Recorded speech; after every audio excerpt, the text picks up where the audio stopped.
Hello and welcome to today's chapter of the Shulchan Aruch, Shimon Kuf Samach Daled, chapter 164, Hilchos Pidyon Bachor, redemption of the firstborn. Number 1, Mitzvah Asek Al Kol Ish Yisrael is a positive mitzvah common upon every Jewish man to redeem his son from a Kohen, if his son is the mother's firstborn child. This is done by giving the Kohen 5 shalaim, see that in the Hebrew. Slime.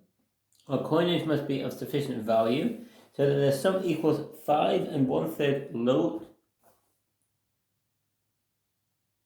of refined silver. This is an old measure. In today's measure, it is 96 grams, or its equivalent at the time of the redemption.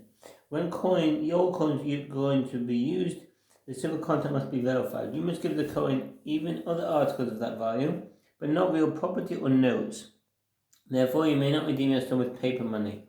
It is customary to make a feast when performing this mitzvah. Number 2, if you are told a particular Kohen that will redeem your son, Number 2, if you told a particular Kohen that you redeem your son from him, you are forbidden to retract your word. But if you did retract and redeem him from another Kohen, the redemption is valid. Number 3, you cannot redeem the firstborn before he is fully 30 days old. And on the 31st day you should redeem him immediately and not postpone the performance of the mitzvah. You may not redeem him on Shabbos or Yom Tov, because it is similar to buying and selling, which is forbidden on Shabbos and Yom Tov, and that's from the Shach 5:12. The Ravash responds to 152. But you may redeem on a Cholamot, and that's from the Ramah 5:11. It's customary to do redemption during the daytime. However, if the 31st day has passed and you have not yet redeemed the infant, or if that day is on Shabbos or Yom Tov, or is a fast day, you should redeem it immediately on the following night, and not wait until the next day, thus further postponing the mitzvah. Number 4, the father brings the firstborn before the Kohen and informs him that the infant is the firstborn to his mother, who is an Israelite, actually not the daughter of a Kohen or Levi. He brings the money, or goods worth 5 slime, and places the infant before the Kohen, and the Kohen asks him, "What would you rather," etc. And the father responds, "I want to redeem my son," etc. While the father still holds the coins in his hand, before giving them to the Kohen, he recites the Baruch Asher Kedishon B'Mitzvot V'Tzivanu Al Pidyon Haben. We sanctify the commandments, and the commandments concern the redemption of the firstborn son. He also recites the Baruch Shechianu, and then immediately gives the coins to the Kohen. The Kohen takes the money and revolves it over the child's head, and says, "Zeh tachas zeh," etc. This money instead of this child. After he places his hand on the boy's head and blesses him, saying, "Yisimcha Elokim," etc. May God make you, etc. Yivarechecha Hashem, Yishmerecha. May God bless you and keep you. Ki orech yomim oshnos chaim, etc. For length of days and years of life, etc.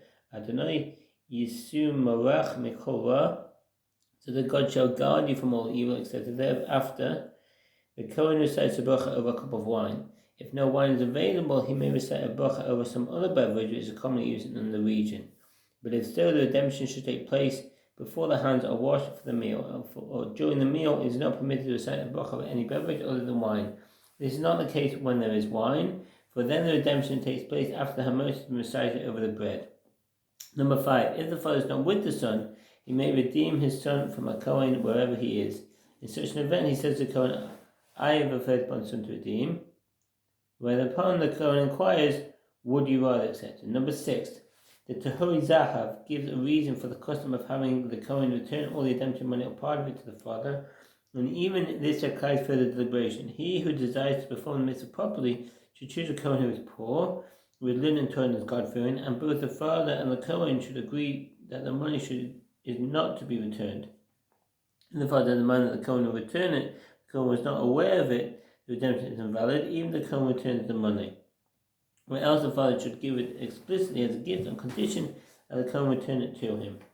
Number 7, the mother is not obligated to redeem her son, and if the father died, the Beis Din Jewish court redeems him. Number 8, if the father violated the law and he did not redeem his son, or if the father died and the Beis Din failed to redeem him, he himself is obligated to redeem himself when he becomes bar mitzvah, at which time he recites the Baruch Asher Kedishon B'Mitzvot V'Tzivanu Al Pidyon Bachor. He was sanctified with commandments, and commandments concern the redemption of the firstborn.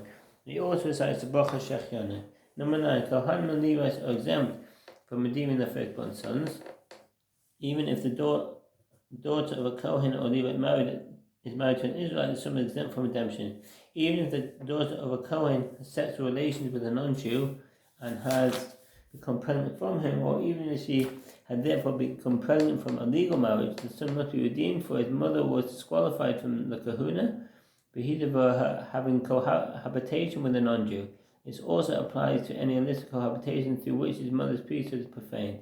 Number 10. If a woman had a miscarriage and thereafter was given birth to a viable child, Aruch should be consulted regarding his redemption. Thank you for listening and wish you all the best. Bye.